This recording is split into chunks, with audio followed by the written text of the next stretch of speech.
This 1996 anime Gunsmith Cats has nothing but women running around shooting niggas. You literally have this brown-skinned baddie shooting people in her crib half naked. See how that shit caught y'all attention? Come on gang, seek help. Recently, I've just had the urge to watch and make a video on a 1990 anime. And surprisingly, this anime definitely piqued my interest. Not because we have a brown-skinned baddie named Rayleigh shooting niggas half naked, but because we have an evil, ruthless Russian baddie who looks for nothing but straight shootouts. So come along and witness an anime where there's strictly nothing but shootouts.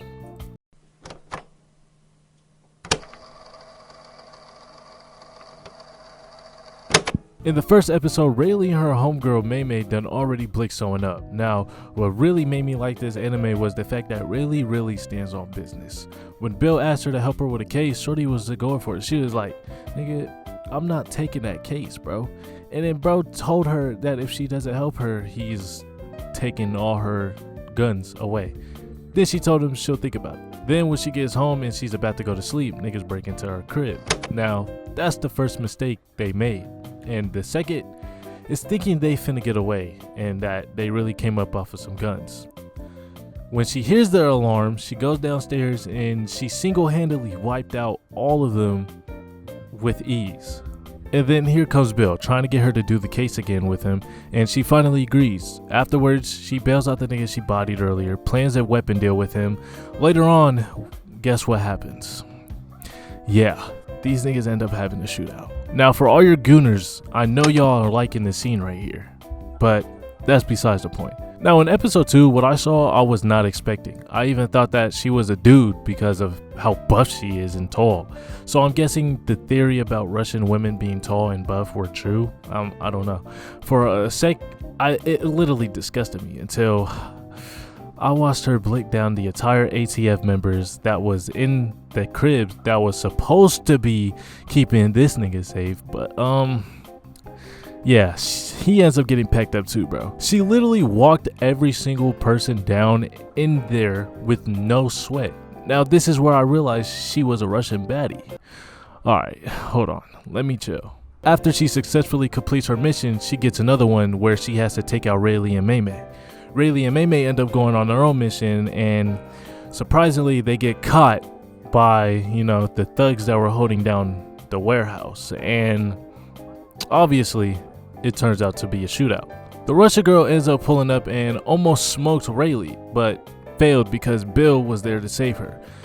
Then after that, since she couldn't do anything else because her only weapon is literally that knife in that moment, I don't know why, she ends up kidnapping Mei. Serious question.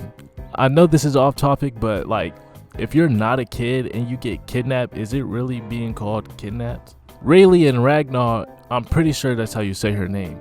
They end up going on a car chase and they out here shooting at each other, and other people are just out here catching strays. It's a whole lot going on in this one scene. Eventually Rayleigh nicks her ear off, and then Shorty started tweaking out. She tries smoking Mei, but Mei's in Weave Nation. And then she plants a bomb, flies out the car, and gets saved. And Ragnar, well, her car exploded. After that, I'm thinking, damn, they really done took out the Russian baddie already? For real? Yeah, I was most definitely mistaken.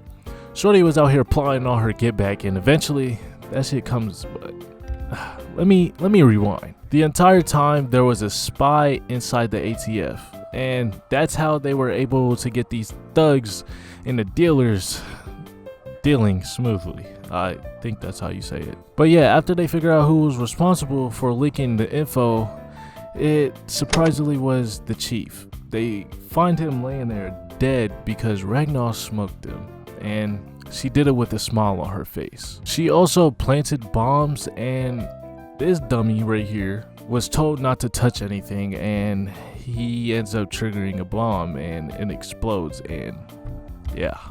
Now back to Ragnar getting her get back. She lights up the whole stage but misses every shot. Then she ends up dipping and Rayleigh chases after her. They end up getting into this building and they run all the way up to the top. And that's when Rayleigh thinks she's won and got her cornered, but it was all part of Ragnar's plan. Instead of killing her, she taunts her and gives her a way to escape. She ends up finding them, but before she could finish them off, she gets hit with a trap that Mei Mei set up. After that, they think everything is okay. They won. Yippee. Why does Shorty jump out the ambulance like a maniac with an axe in her hand just to get a whole clip to her chest and her stomach by Rayleigh? Overall, this OVA anime is pretty good. It only has 3 episodes, so I'm pretty sure everyone can finish it in a day. If you made it this far, I suggest you go watch it and like the video too. But yeah, see y'all next week.